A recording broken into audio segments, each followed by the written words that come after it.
She survived the bullet of Kauma.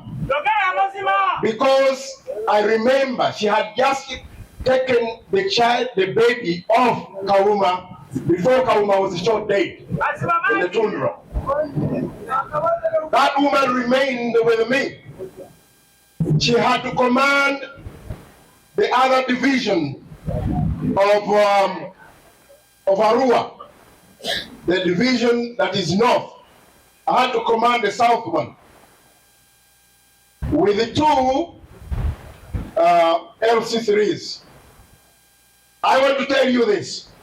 That woman from morning up to evening, she was basically running around with the soldiers, with her baby and her husband, running around to ensure that they don't steal our votes. She won that division even more than I did in the south. I know her as a fighter.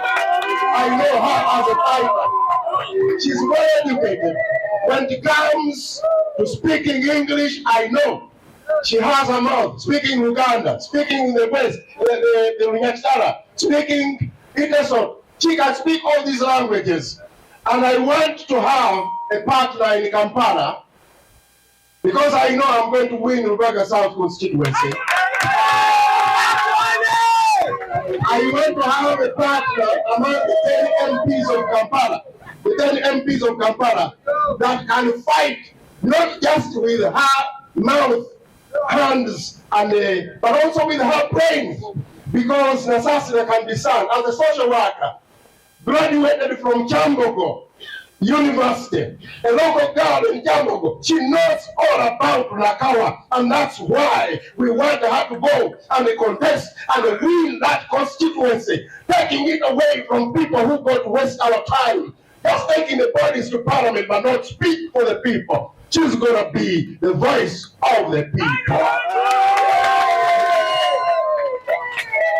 Mr. Chairman, thank you very much for giving me the opportunity. I have no regrets for this lady.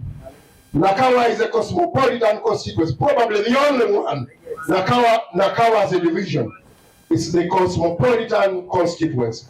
That is where we want people who can appreciate diversity, people who can appreciate that Nakawa is unique, but Nakawa is the country, Uganda. And when you bring them, they also appreciate your father. She appreciates, despite being cosmopolitan, she respects the kingdom of Uganda. She respects the king. She respects everything Uganda does. Thank you very much. Continue. That is the type of leader that we want. And the DF respects that. Thank you.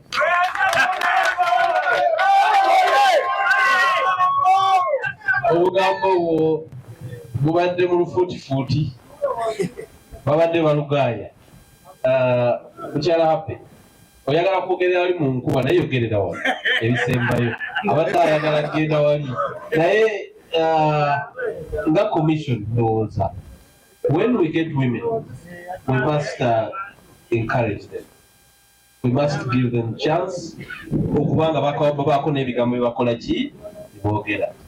There are two things that the Delegates Conference asked us as Electoral Commission. Two. One, tetuyina kukkiriza buli bwanguzi kuyingira kakiiko kaffe. Every candidate who gets the ticket must get it on merit. And therefore, as Commission, we don't entertain corruption or underhands. Oli bwagula ticket, kiba kitegeeza atujje ku mulamwa gw'okulwanira revolution eno gye tukola ki gye tulwanira, kubanga omuntu agula tiketi kitegeeza tamanyi kye tukola ki kye tuliko. Ekyokubiri, waliwo mu luzungu mwayimukaku obukujjukujju ng'oyita mu kabasanya abakyala oba n'abaami, waliwo abalala bakabasanya abaami, naye wano tusiga kumanja kabasanya bakyala okufuna ticket. So we don't entertain sextortion. Bw'onyikiriza omukyala ng'oyise mu sextortion, kiba kitegeeza okakkanya ekitiibwa kye n'abawala abalala abandize mu byobufuzi oba basindikiriza. N'omwami yandiyambye omwami omukyala we okujja mu byobukulembeze tajja. Kale twagala ebintu ebyo tubivumirire tusobole okusobozesa abakyala okweyongera okwetaba mu byobufuzi nga tewali kibakoze eki kibeeraliikiridde. Era omusingi ogwo nga Electoral Commission tuguyimiriddeko nnyo. Tetwagala muntu kujja mu byabufuzi nga yaze n'amaka ge yejjuse lwaki yagakola ki yajja mu byobufuzi. And therefore tukozesa chance eno okuwa bannyinaffe space, ate space eyo nga si ya kutimba bbula naye nga space ya ddala okulaba nti wabeerawo omwenkanonkano mu kwetaba mu byobufuzi. Nga bwe tuyingira mu byobufuzi abaami nga tetutidde n'abakyala kye balina okukola tusobole okutendeka n'okufulumya omukyala ajjudde ng'ali confident nga kyatuwa kyo kye tukola ki kye twetaaga. Olw'ensonga eyo njagala kutwala omukisa guno okuddamu okuwa mwannyinaffe Happy yagambye nti omuzindaalo gwabaddemu sabotage naye tegwabaddemu. Kangumuwe amalirize mu ddakiika kale 2 badde ngenda gambemu naye 2 afunze tugende mu maaso.